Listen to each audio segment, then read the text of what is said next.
Makers specifically cite rural areas and the fact that over 70% of students are in schools lacking the necessary infrastructure. There are conversations as to how severe the infrastructure gap is, especially in 2025, where education is supposed to be prime, and that whether or not this is also not calling out government indeed in the area of infrastructural development in schools at the rural areas. How ready our private schools, because we've seen a test of this in since 2024.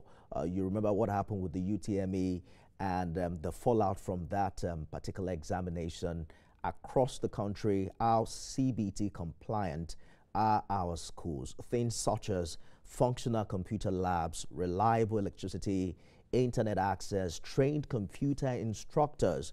I mean, it's 2025, right? This should be the basic infrastructure in our schools. But if the House of Representatives is calling WASC out and asking them to halt dates, it's probably telling a different story as to the reality on ground. The House has now also mandated that the Ministry of Education include budget provisions for 2026, 2027, all the way to 2029, and then make the full rollout in 2030. It sounds pretty much like we now have to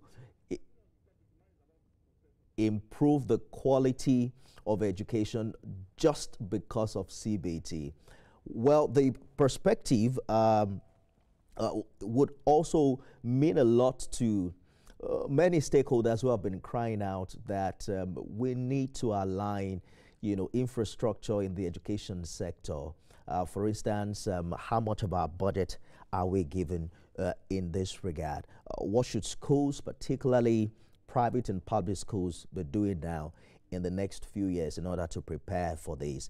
There are also concerns about stakeholder consultations among students, parents, teachers, school owners, government technology providers to be able to make this transition really successful. We are paying attention very closely to this development, and we're also asking government to do something about the state of our schools. Joining me very quickly is Mr. Yomi Otubela, who is the president of the National Association of Proprietors of Private Schools, NAPS. Mr. Otubela, walk us through what your organization's reaction is to this development coming from the House of Reps.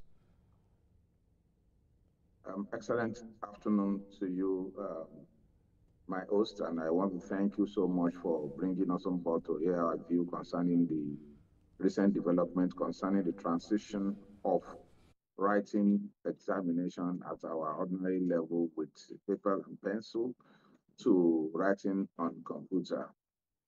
It is actually a welcome idea to look at writing this examination. The suspension to us is quite acceptable for the following reasons. One, it is quite right that we faced this execution by ensuring that first and foremost we do an analysis of the readiness of all the stakeholders, especially the schools where children are writing the final examination, both the state-owned schools and the private-owned schools. The deep analysis and review and stock taking will give us the wide understanding of how ready these schools are. There's no doubt that the West African Examination Council in particular had texted or did a pilot test with this examination with CBT in some years back with their November-December examination.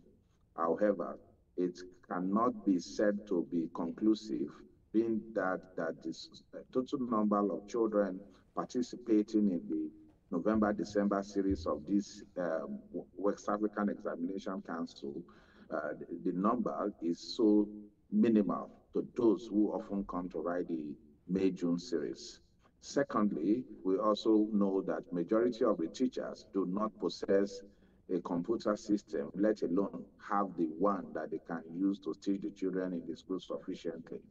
Many schools, both state and private, do not even have one. Where there are, some are just mere decoration. And where we have some that are functional, there's always about ratio 200 children to one computer system or thereabout in some of these schools.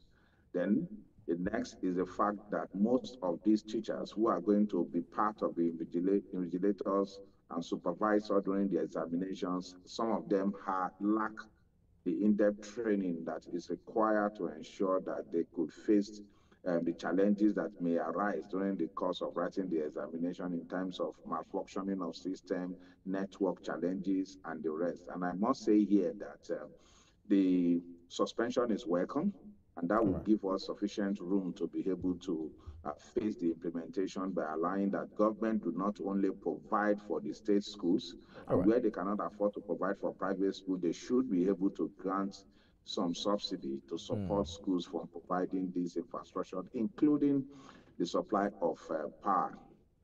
All right, good place to leave it, Mr. Tubela. We had challenges reaching you earlier. We're going to continue this conversation subsequently. Mr. Yomi Otubela is President of National Association of Proprietors of Private Schools, NAPS. Thank you for talking to us on the program. Thank you for having me.